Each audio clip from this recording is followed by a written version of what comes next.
G'day guys, JB here with the off-season finally upon us and another 82-game season finally out of the way with no COVID hiccups, with no bubble, a full 82 games. I think it's time that I release formally my 50 greatest NBA players of all time. Some of you will agree, some of you will disagree, some will be surprised by some rankings, some won't be so surprised by some rankings, but I think you'll enjoy it. So sit back, relax, if you can in fact relax listening to lists and the sounds of my voice, and get ready for my 50 greatest NBA players of all time.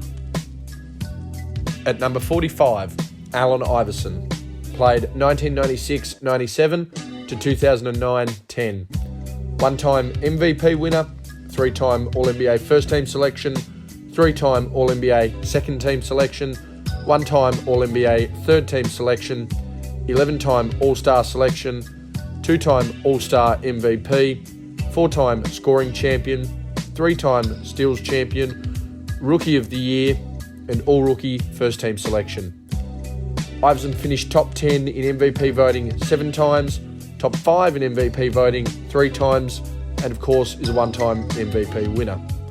In the regular season, he played 914 games, averaging 41.1 minutes per game.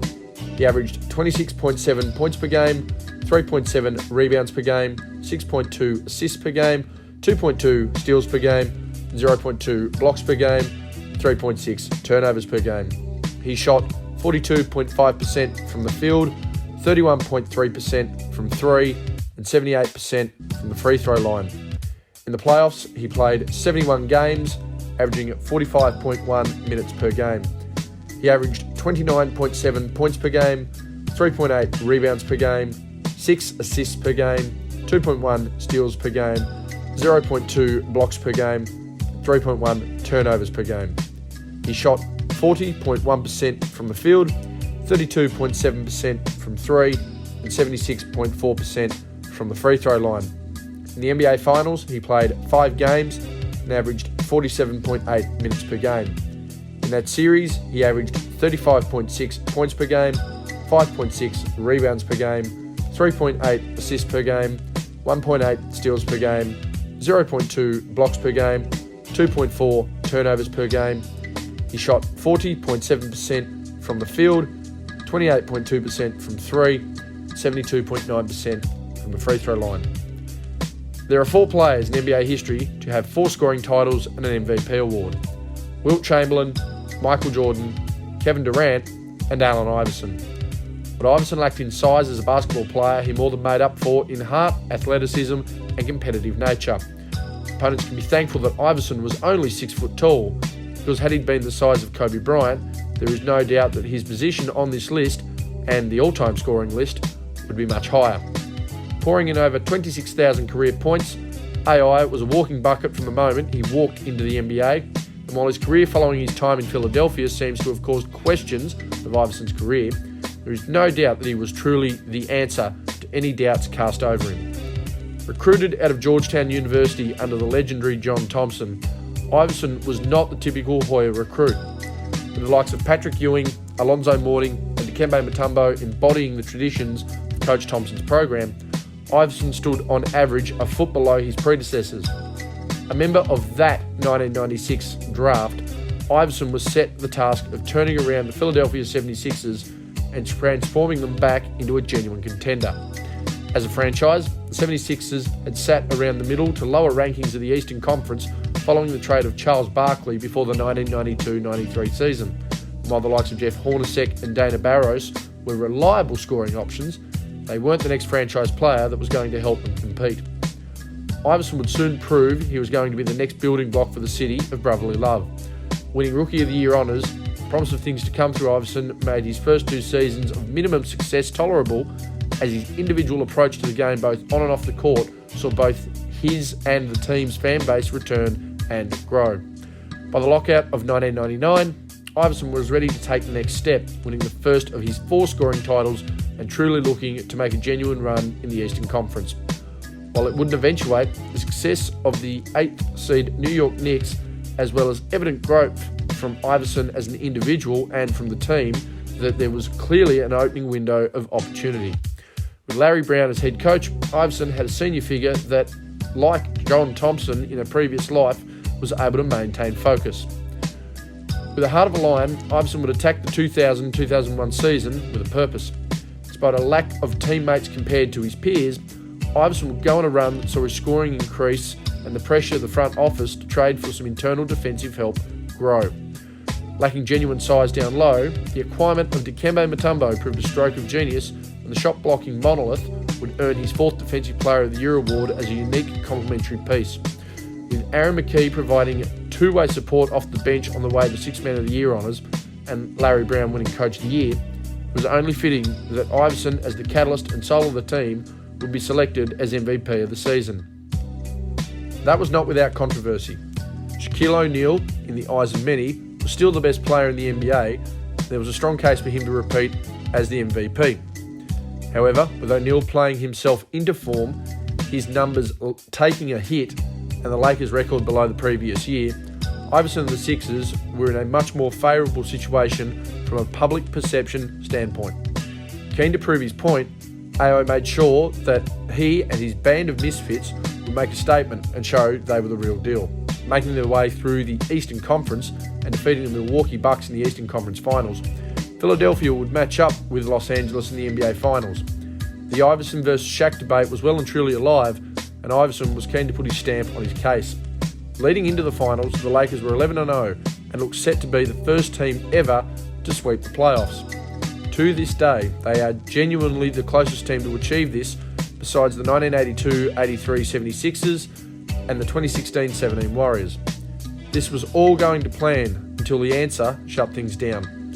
Handing arguably the greatest playoff team of all time their only defeat, Iverson scored 48 points in Game 1 and certified his performance not only on the game, but also on the season, with a crossover jump shot over Ty Lue, before stepping right over him in front of the Lakers bench. Well, this was the only game Iverson and the 76ers would manage in the series, as the Lakers went on to repeat as champions. There was no doubt in the minds of all observers that AI had asserted himself in the mix as one of the best players in the world.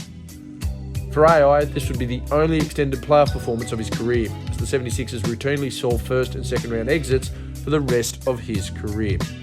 Iverson's ability and production would not dip, winning 2 more scoring titles throughout the remainder of his prime, before his role as team leader would wind down in Denver next to the likes of Carmelo Anthony and Chauncey Billups. Unfortunately for Iverson, his last memories as an NBA player are that of an unsatisfied superstar.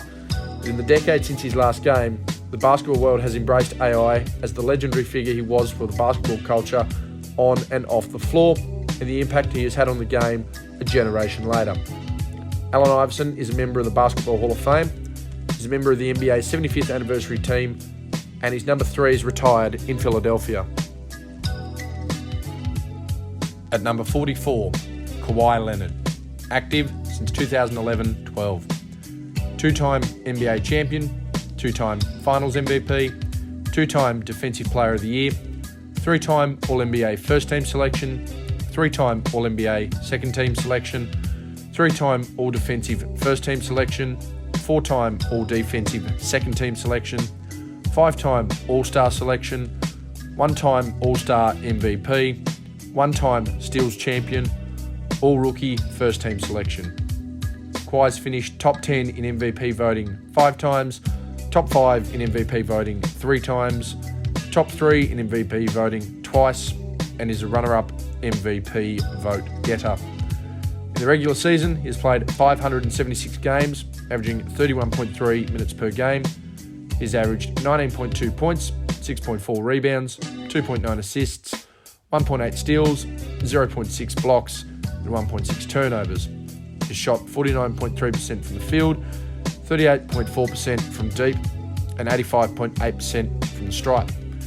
In the playoffs, he's played 135 games and averaged 35.3 minutes per game.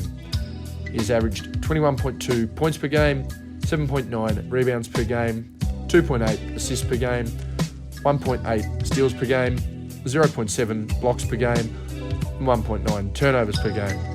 He has shot 51.1% from the field, 39.9% from deep, and 84.8% from the free throw line. In the NBA Finals, he has played 18 games, averaging 36.9 minutes per game. In the Finals, he's averaged 20.1 points per game, 9.3 rebounds per game, 2.3 assists per game, 1.9 steals per game, 0.9 blocks per game, and 1.9 turnovers per game. He has shot 49.6% from the field, 41.7% from deep, and 84.6% from the free throw line. Seldom in NBA history has a player changed the way the game is played. This has generally been done in a style of play. Mikan, Russell, Chamberlain, Kareem, Bird, Johnson, Jordan, and Curry all made an impact on the game with their skill, size, or mastery. But some changes happen without having to touch a basketball. Kawhi Leonard is no exception. With his load management style, Leonard has led the way for players to manage their minutes in games, playing limited games instead of a full season to keep their bodies at peak performance for the playoffs. It is hard to argue that this has not been proven effective. However, the detriment this has caused the game is evident. Drafted by the Spurs in 2011, Kawhi Leonard would be guided by one of the greatest player-coach combinations ever.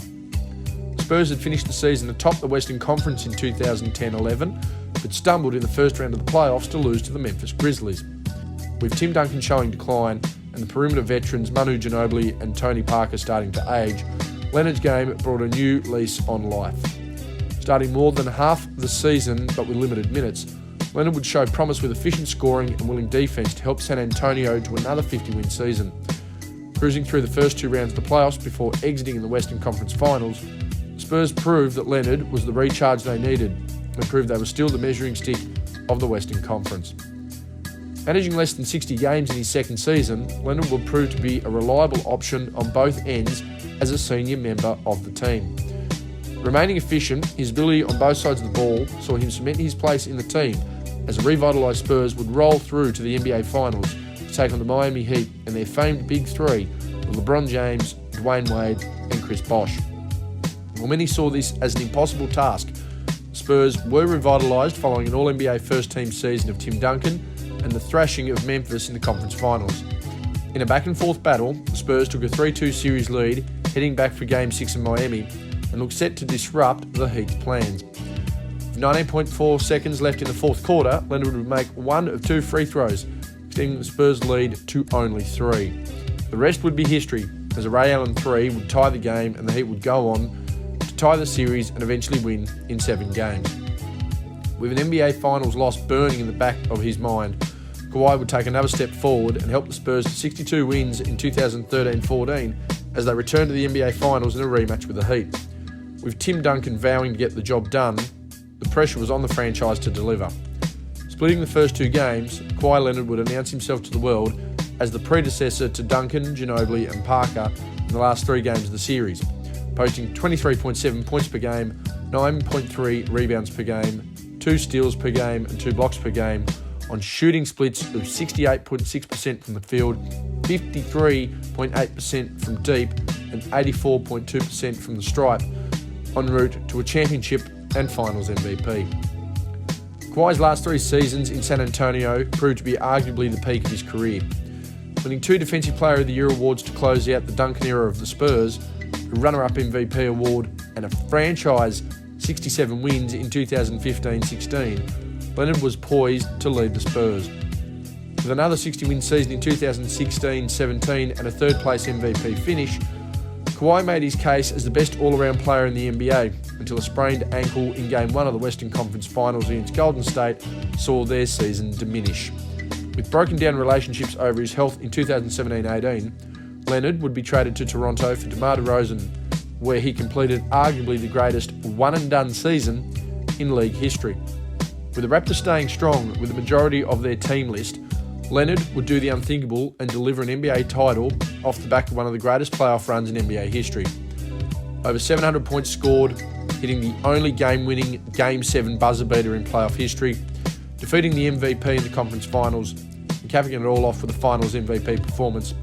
Kawhi became the second player ever to win finals MVP in both the Eastern and Western Conference, and just the second player ever to win multiple finals MVPs and Defensive Player of the Year awards.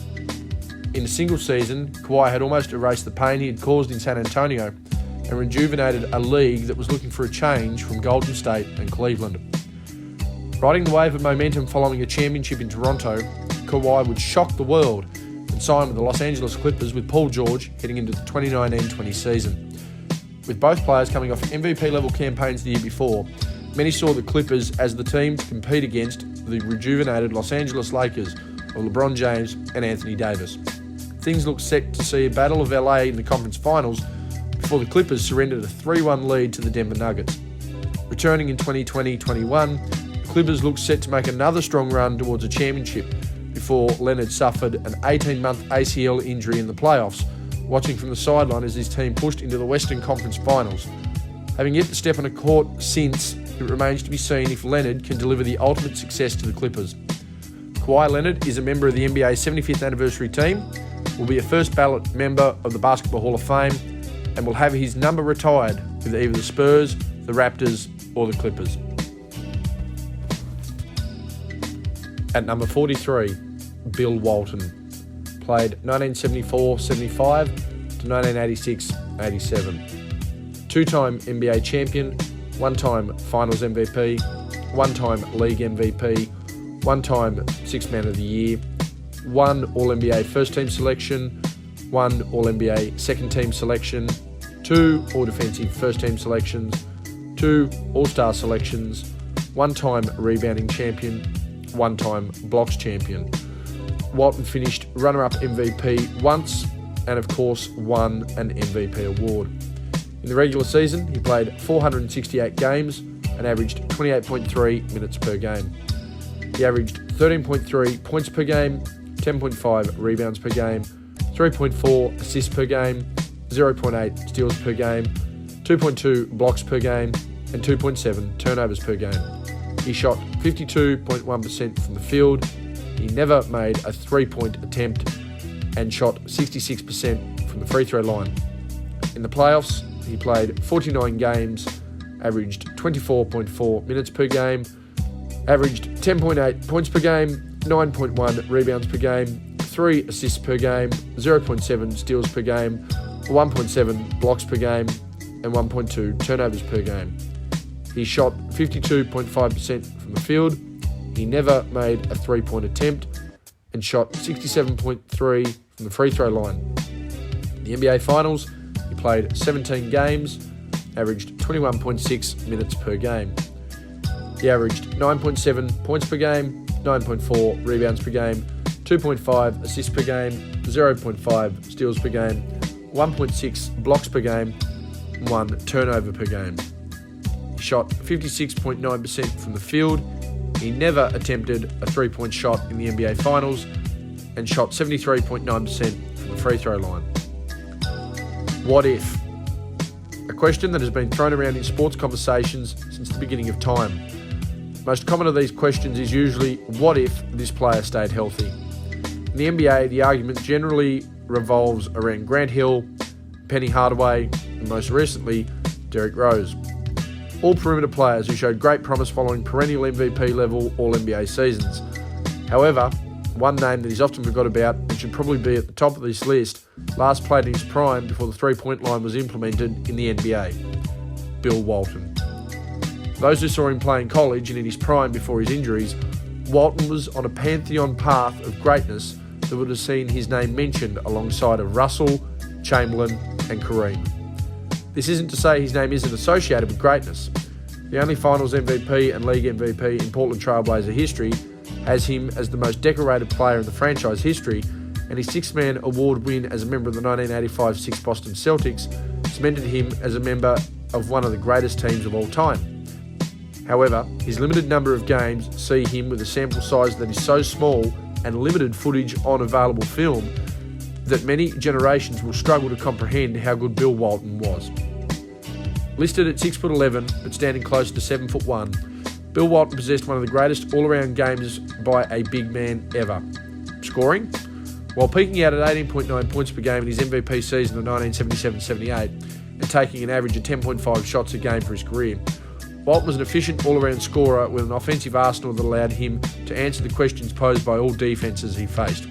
on the glass, Walton utilised his size to advantage, averaging double figures on the glass prior to injuries, even leading the league in the Trailblazers championship year of 1976-77. As a passer, Walton is regarded as the greatest passing big man of all time, utilising his ability to pose a scoring threat from everywhere on the floor to find open and cutting teammates. Defensively, there was never a question asked of Walton, with an ability to spot shots and gather up the change to start a break or get the offence moving through solid transition for his team, coming up with a key stop to steady the defence and halt the run of the opposition. Entering the league from the famed UCLA program of John Wooden, Walton came off a college career that many argue is the greatest of all time and looks set to dominate the league for the next 10 years. Playing in only 35 games in his rookie campaign, the Trailblazers would still improve their record by 11 games and set themselves for a rapid rise to the top of the Western Conference in the next few years on the fragile frame of Walton. Remaining in the same position during his sophomore season, and Walton managing just 51 games, the Trailblazers would join the championship conversation following the NBA-ABA merger. With Walton finally playing major game time and more of the season than less, the Trailblazers would improve to 49 wins as the big man finished second in scoring, first in rebounds, second in assists, and first in shot blocks to guide Portland deep into the playoffs. And what a run. Defeating the Chicago Bulls of Artis Gilmore 2-1 in round 1, taking care of business against the Denver Nuggets of David Thompson and Dan Issel 4-2 in the second round, then sweeping the Los Angeles Lakers of Kareem Abdul-Jabbar in the conference finals for a 6-game victory against the Philadelphia 76ers of Dr. J, Julius Erving and George McGinnis. Walton and the Trailblazers had done it, and with a young core group coming together, looked set to hold their spot for years to come. This was even more evident the following year. To the end of February, Walton had Portland rocking with a record of 50-10 and looked set to post one of the greatest single-season records of all time. That was until Walton broke a bone in his ankle and would see only a limited return in the first round of the playoffs before being completely shut down. In just 58 games, Walton would be selected as the NBA's MVP winner, playing the least number of games for any MVP winner ever, besides Karl Malone in the 1999 lockout season, who played 49 of a possible 50 games. This would signify the start of the end for Walton, both in Portland and as an elite player. In disputes and holdouts over how he and his injury was treated, Walton would miss the 1978-79 season and would not re-sign with Portland, instead signing with the San Diego Clippers to restart his career with the implementation of the three-point line. In the 7 years following his MVP season, Walton would play just 169 games, all with the Clippers. He would demonstrate in flashes the ability he once had and the potential he once exuded, but overall would be a shadow of his former self. With one final hope left, Walton reached out to both the Los Angeles Lakers and Boston Celtics in the off-season of 1985. The Celtics, with the confidence of Larry Bird and Red Auerbach, signed Walton, allowing him to flourish off the bench as a backup to Robert Parrish and Kevin McHale. Earning 6 Man of the Year honours, Walton would prove a key cog in the championship success of the Celtics. This would be Walton's swan song, as he managed just 10 games in the regular season and 12 games in the playoffs the following year, before further surgeries ended his career. Bill Walton is a member of the Basketball Hall of Fame, is a member of both the NBA's 50th and 75th anniversary teams, and his number 32 is retired by Portland. At number 42, Dominique Wilkins, played 1982-83 to 1998-99. One-time All-NBA first-team selection, 4-time All-NBA second-team selection, 2-time All-NBA third-team selection, 9-time All-Star selection, 1-time scoring champion, All-Rookie first-team selection. Top 10 in MVP voting 5 times, top 5 in MVP voting 3 times, was runner-up MVP once. In the regular season, he played 1,074 games and averaged 35.5 minutes per game. He averaged 24.8 points per game, 6.7 rebounds per game, 2.5 assists per game, 1.3 steals per game, 0.6 blocks per game, and 2.5 turnovers per game. He shot 46.1% from the field, 31.9% from deep, and 81.1% from the free throw line. In the playoffs, he played 56 games and averaged 38.8 minutes per game. He He averaged 25.4 points per game, 6.7 rebounds per game, 2.6 assists per game, 1.3 steals per game, 0.6 blocks per game, 2.7 turnovers per game. He shot 42.9% from the field, 28.1% from deep, and 82.4% from the free throw line. There are many players throughout NBA history that basketball pundits wish there was more footage of. Most of these players predate the revolution of the NBA through Magic Johnson and Larry Bird to start the 1980s. However, there are a few players that have slid through the cracks and who will be talked about more at the 24-hour news cycle, the internet and social media existed. The number one of these being Dominique Wilkins.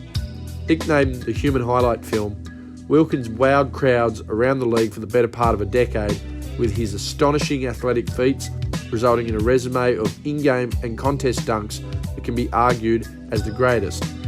Not to be concerned as a player with style over substance, Wilkins would consistently hoist the Atlanta Hawks into the playoffs for most of his career, capping his best year with a second-place finish to Larry Bird for the MVP trophy. Dominique Wilkins was third overall in the 1982 NBA draft, behind James Worthy and Terry Cummings. While Cummings would go on to win Rookie of the Year honours with the Clippers, and Worthy would garner fame and fortune with the Showtime Lakers, Wilkins found himself traded from Utah to Atlanta before his first season even started, joining a Hawks team consisting of Dan Roundfield, Eddie Johnson and Tree Rollins. Up to the task, Wilkins would finish second in scoring for the Hawks as they were bundled out of the playoffs by the Boston Celtics. Over time, Wilkins' game would grow step by step, and by 1985 he would be contending for scoring titles, finishing with 27.4 points per contest and leading a revamped Atlanta roster with the likes of Doc Rivers, Randy Whitman and Kevin Willis. Offensively, there is no hiding the ability of Wilkins. Not a known jump shooter, but with the ability to hit an off-balance shot, Wilkins thrived on the ability to attack the basket in any way, shape or form. Given a full court, you can be assured of a season highlight and something to stick in the minds of any fan who watched the game either in person or on television. In the half court, a lethal slash and drive to the cup would usually result in a member of the opposing team ending up on either a poster of next month's magazine or trading card the following season. And opponents weren't safe going for a rebound. Any miss was a prime opportunity for Wilkins to come over the top and slam home a second chance basket. Wilkins wasn't a slouch in other areas of the game either, as he consistently posed as one of the team's leading rebounders and had the ability to play the passing lanes and gather a loose ball on defence. Come 1985-86, Wilkins was well established as one of the league's premier players and as one of the most marketable stars in the NBA. With a league-leading 30.3 points per game and his first of 9 All-Star selections, the Hawks would win 50 games and see the second round of the playoffs for the first time since 1979-80, as Wilkins would finish second in MVP voting to the three-peating Larry Bird. This wasn't the only loss that Wilkins suffered at the hands of Bird that season, as the Hawks would go down in 5 games to the eventual champion Celtics. For the next 2 seasons, Wilkins would continue to present as one of the leading scoring threats in the league, posting 29 points per game in 1986-7 as the Hawks won 57 games, and 30.7 points per game in 1987-88 as the Hawks won 50 games. Wilkins would only be headed by the great Michael Jordan in both seasons. Wilkins would be beaten for the league scoring title 3 times in his career, all 3 at the hands of Jordan. Only Karl Malone would miss out on more scoring titles, 5, throughout this period, thanks to Michael Jordan. And while it may seem to be a niche fact, it speaks to the elite level of scoring that was in the NBA during this time. Unfortunately, it seems to be a forgotten factor, such was the dominance of MJ on the offensive end of the floor. Consistently leading the Hawks into the playoffs, Wilkins would suffer an Achilles tendon injury midway through the 91-92 season. This was on the same day he was named to the Eastern Conference All-Star team in a season where he had scored his 20,000th career point. Many saw this as a potential career-ending injury for an athlete known for his leaping and high-flying ability. But Dominique had other ideas. Returning the very next season, Wilkins would come second in the race for the scoring title once again to Michael Jordan in 1992-93 and lead Atlanta into the playoffs again. This is arguably the greatest return ever from an Achilles injury. Dominique's time with Atlanta would come to an end midway through the 1993-94 season, traded in his final All-Star season to the Los Angeles Clippers for a first-round pick and Danny Manning. This was only a small pit stop, as he would then move for a season to the Boston Celtics in 1994-95. Playing alongside Dino Raja, Rick Fox and Xavier McDaniel, Wilkins would lead the team in scoring and help guide them to a first-round playoff defeat at the hands of the eventual NBA finalists Orlando Magic of Shaquille O'Neal and Penny Hardaway. Playing in Greece the following season, Wilkins would return and play for the San Antonio Spurs in 1996-97, his last true leading role on an NBA team, as the Spurs finished with just 20 wins before drafting Tim Duncan in the off-season. Wilkins' last appearance occurred in the 1999 lockout season, playing 27 games and averaging 5 points with Orlando. Dominique Wilkins is a member of the Basketball Hall of Fame, was selected to the NBA's 75th anniversary team, and his number 21 is retired by Atlanta. At number 41, George Gervin, played 1976-77 to 1985-86. 5-time All-NBA first-team selection, 2-time All-NBA second-team selection, 9-time All-Star selection, 1-time All-Star MVP, 4-time scoring champion.